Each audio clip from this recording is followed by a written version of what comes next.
All right, everyone, welcome back for another episode of Carnivore Trades. Today is Tuesday, October 12th, 2021. So markets have just closed here.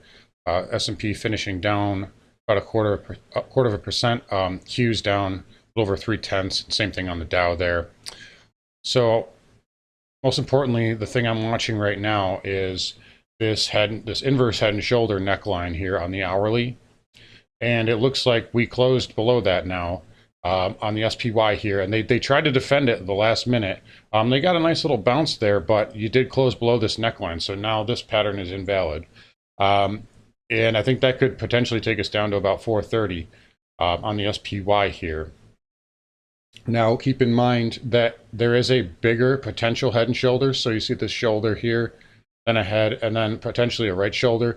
We'll keep that on watch, but we're not even going to really entertain it right now because it hasn't triggered, and it's really not even close to triggering. But if it does, that's something to watch. But now that this inverse head and shoulders here has failed, it's likely we get down to that 430 area. And I tweeted this out earlier. We had this sell-off, and then the hourly inside bar, and I said expect some type of late day selling if it stays in this range, and we got that over the last hour with a little flush, and then before a little bit of a bounce, obviously. In the last 10 minutes. So I was watching that, and same thing here on Google. Look at this beautiful inside bar on Google. So that nice bearish pattern there on Google. That may play out tomorrow, and we could see some more downside on the spiders tomorrow. But let's look at some other things. So I want to point out the semis right now. So if we take a look here, the semis are starting to build a bear base. So we have this move down, and then a sharp move down, and now you're starting to chop sideways in this range. That is a bearish indicator. And the selling has been on good volume, and the green days are on lighter volume. So also this 200 moving average is now minor on the SMH. So bear that in mind, and semis are a leading indicator, and we're keeping that on watch, but I do not like that bearish base on the semis. Now, with all that said, the VIX was negative today. VXX couldn't even scratch out. It was positive for like 1 second this morning, and it was just chopping around in the red pretty much all day long, even though the market was very weak. So there is, that is something to monitor, that, investors are not really fearful right now. So that's something to just keep on watch. We can move lower here, but the VIX not responding and really kind of falling asleep is definitely something to take note of. Now, the VIX, if we pop up and the VIX gets a little bit lower, maybe down into this 16, 17 handle here, we'll reevaluate it. But the market's really weak right now, and the VIX is not confirming that. So that's just something to keep on watch. Also, Tesla, again, the market leader, and Tesla is holding up. If Tesla holds up, the market will probably hold up.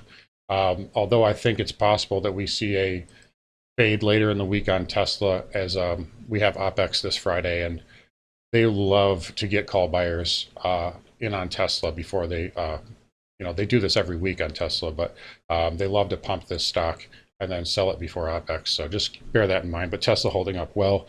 Another thing of note, that we had the yields lower today, so we had a good bond auction that helped keep yields lower, but it was still inside of Friday's bar.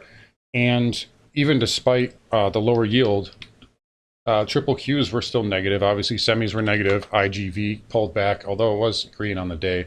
And the IWM was really kind of choppy, and it was a little bit positive today, 0.5%, so bucking the trend a little bit. But with a lower yield, the IWM typically doesn't respond. So there has been some money flow to small caps recently. We've seen these higher lows here on the Russell, and obviously that as a divergence from the lower highs we have on the overall market. So again, we're still watching the Russell very carefully here. As far as some of the major news that came out today, so Bostic, Fed president, said that inflation is no longer transitory and that is actually broadening, which is ironic and hilarious because we all knew that was going to happen. But now they're admitting it, and they're throwing out words like stagflation, and they're not saying disinflation anymore. So that really, verbiage matters.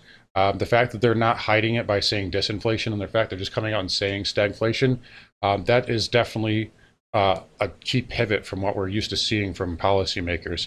That said, dollar index still having a nice day. And you might say, well, if inflation is doing well, or if we have high inflation, why is the dollar rallying? The answer is that there's a little bit more that goes into it than just inflation, meaning, inflation up, dollar down. It's inflation hits balance sheets of companies, it hits their margins, and it hits the pockets of consumers. And if investors are selling stocks, what are they getting in return for those stocks? They're getting dollars. So there's kind of a double-edged sword that goes into essentially the formula that hedge funds follow, and what makes the fundamentals for the dollar index to go up versus down, and so on and so forth. So hopefully that makes sense for everyone. But yeah, the dollar can perform well even in periods of higher inflation because of an exodus from certain equities. But yet, anyway, I just want to make that little distinction. Speaking of the dollar, gold really just can't get out of its own way here. Had a nice bid here in the morning and then just faded all of that back before getting a little bit of a pop. Even when Bostic made those comments about inflation, saying it's not transitory, gold really couldn't do much and get off the lows. So gold not really responding here. Silver also flat on the day, so PM's not doing the best. Platinum kind of just pulling back, although this is a nice little inside bar potentially on platinum.